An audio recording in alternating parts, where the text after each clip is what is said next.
Let's start with global depository receipt. अभी तक हमने जितने भी सोर्सेज देखे थे वो सारे सोर्सेज एक कंपनी को विद इन द कंट्री पैसा रेज करने में हेल्प करते हैं। But what if company country से पैसा रेज नहीं करना चाहती है और कोई इंटरनेशनल कंट्री से पैसा रेज करना चाहती है, वहां पे जीडीआर एडीआर काम आते हैं। ठीक है, एक एग्जांपल समझाता हूं, फिर मैं आपको कंसेप्ट पे आएंगे हम लोग। एक कंपनी है, सबने नाम सुना है विप्रो। ठीक है, विप्रो करके एक कंपनी है, इंडियन स्टॉक एक्सचेंज पे लिस्टेड कंपनी है।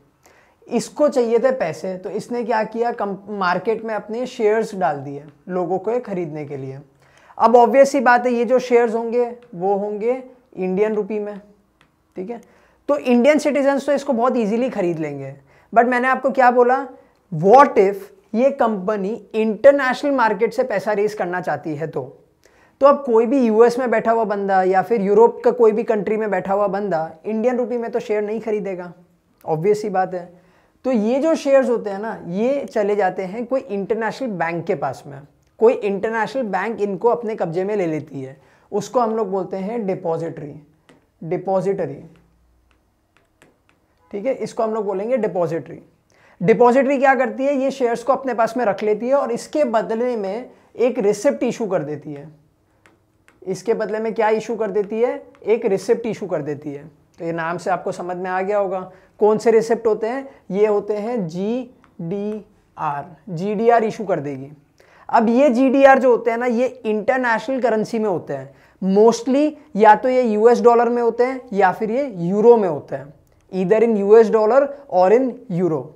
तो बाहर का कोई भी जो फॉरेन इन्वेस्टर होता है ना, एफआई मतलब फॉरेन इन्वेस्टर, जो फॉरेन इन्वेस्टर्स होते हैं ना, वो बहुत इजीली ये मनी को या फिर ये रिसिप्ट को खरीद लेते हैं। क्यों? क्योंकि इनको इन्वेस्टमेंट करना था अपनी करेंसी में, शेयर्स थे इंडियन रुपी में, लेकिन ये तो जीडीआर है ना, ये जो रिसिप्ट है जीडीआर, ये उनकी करेंसी में। तो ये लोग क्या करते हैं, ये लोग ये रिसिप्ट को खरीद लेते हैं। तो अब पैसा तो था कंपनी का, वो किसके पास में चला गया, विप्रो के पास में। विप्रो को क्या चाहिए था, इंटरनेशनल लोगों से पैसा चाहिए था, तो विप्रो के पास में आ गए पैसे। इन लोगों के पास में शेयर्स नहीं आए, इन लोगों के पास में इनडायरेक्ट शेयर्स आए हैं in the form of GDR. एक बार वापस समझा देता हूं। विप्रो एक इंडियन कंपनी है जिसको लोगों से पैसा रेज करना था, तो उसने मार्केट में शेयर्स डाल दिए कि आप खरीदो, उसके बदले में मुझे पैसे दे दो। इंडियन सिटीजन्स या फिर इंडियन रेसिडेंट्स तो ये शेयर बहुत इजीली खरीद लेंगे क्योंकि ये शेयर्स थे इंडियन रुपी में। बट व्हाट इफ कंपनी को बाहर के लोगों से पैसा रेज करना है, तो कंपनी क्या करेगी, ये वाले जो शेयर्स होंगे ना, ये दे देगी कोई इंटरनेशनल बैंक को। ये इंटरनेशनल बैंक होती है डिपॉजिटरी ये शेयर्स ले लेती है और उसके बदले में एक रिसिप्ट इशू कर देती है। वो रिसिप्ट का नाम होता है जीडीआर। अब ये जो जीडीआर होते हैं ना, या तो ये होते हैं यूएस डॉलर में या फिर यूरो में या फिर कोई भी और any other international foreign currency में होते हैं।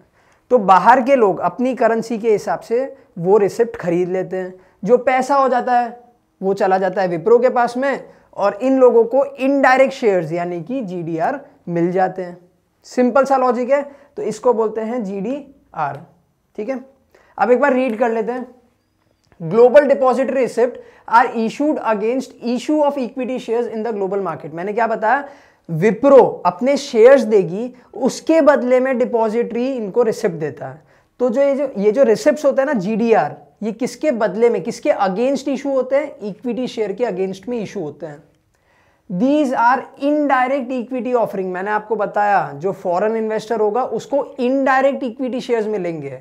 ये जो जीडीआर होते हैं इनको हम लोग इनडायरेक्ट इक्विटी ऑफरिंग्स भी कहते हैं। ठीक है, next, the equity shares issued against GDR are held by an international bank called depository. मैंने आपको क्या बताया, डिपॉजिटरी कोई इंटरनेशनल बैंक होती है। तो ये जितने भी इक्विटी शेयर्स होते हैं वो किसके पास में पड़े रहेंगे, डिपॉजिटरी के पास में। डिपॉजिटरी इसके बदले में रिसिप्ट इशू करेगा। ठीक है, companies issue dividend notice, report etcetera regarding these shares to a bank only.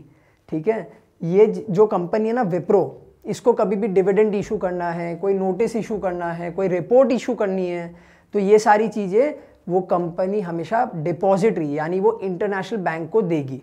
ठीक है, these shares are called depository shares. अब ऑब्वियस सी बात है, डिपॉजिटरी के पास में जो शेयर पड़ा है वो डिपॉजिटरी शेयर हो गया।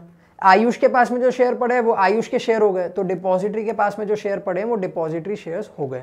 ठीक है, the holders of these shares do not gate voting rights. ये ध्यान से पढ़ना, जीडीआर होल्डर्स या फिर डिपॉजिटरी शेयर होल्डर्स के पास में वोटिंग राइट नहीं होती है। क्यों नहीं होती है?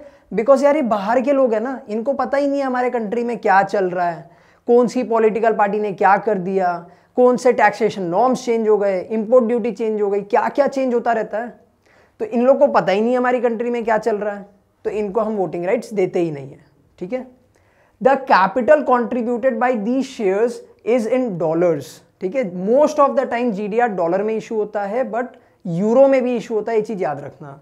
That is why these are called dollar denominated instruments. GDR को हम लोग डॉलर डिनोमिनेटेड इंस्ट्रूमेंट्स भी कहते हैं, बिकॉज मोस्टली जीडीआर डॉलर में इशू होते हैं। ठीक है, मोस्टली, हमेशा नहीं, डॉलर या फिर यूरो किसी में भी हो सकते हैं।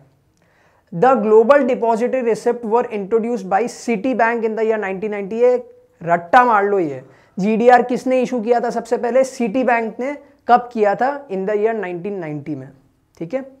What are the main features? Main features की बात करते हैं, ये सारे हम पढ़ चुके हैं। Capital contributed from the issue of GDR is in foreign currency. मैंने आपको बताया डिपॉजिटरी क्या करेगा, इंडियन करेंसी वाले शेयर खरीद लेगा और रिसिप्ट इशू करेगा इन द फॉरेन करेंसी। तो जीडीआर हमेशा फॉरेन करेंसी में होता है। Second, the issue price of GDR is fixed on the basis of investors response. अगर इन्वेस्टर की डिमांड बहुत ज्यादा है तो जीडीआर का प्राइस बढ़ जाएगा, अगर इन्वेस्टर की डिमांड एकदम कम है तो जीडीआर का प्राइस नीचे आ जाएगा। तो जीडीआर का प्राइस कैसे फ्लक्चुएट होता है? On the basis of demand and supply. किसकी डिमांड एंड सप्लाई? इन्वेस्टर की demand and supply. Next, no voting rights are given to the holders of GDR. मैंने बता दिया जीडीआर होल्डर्स को वोटिंग राइट नहीं मिलती है। Fourth, GDRs are easily transferable at the stock exchange. Stock exchange में आप जब चाहो अपना GDR बेच सकते हो। इसका क्या मतलब हुआ? GDR are highly liquid instruments. And the last point, the first Indian company to issue GDR was Reliance. Last slide में हमने क्या पढ़ा था? पहली कंपनी कौन सी थी? City bank. कब किया था? 1990 में। बट अब हम बात कर रहे हैं फर्स्ट इंडियन कंपनी की। तो पहली इंडियन कंपनी कौन सी थी? रिलायंस। कब किया था? 1992 में। कितने का किया था? $150 मिलियन। 150 मिलियन डॉलर्स के GDR इशू किए थे रिलायंस ने for the first time in India, and it was in the year 1992। समझ में आया GDR? अब चलते हैं नेक्स्ट वीडियो पे, जहां पे हम ADR के बारे में बात करेंगे। कंसेप्ट 90% सेम ही रहने वाला है।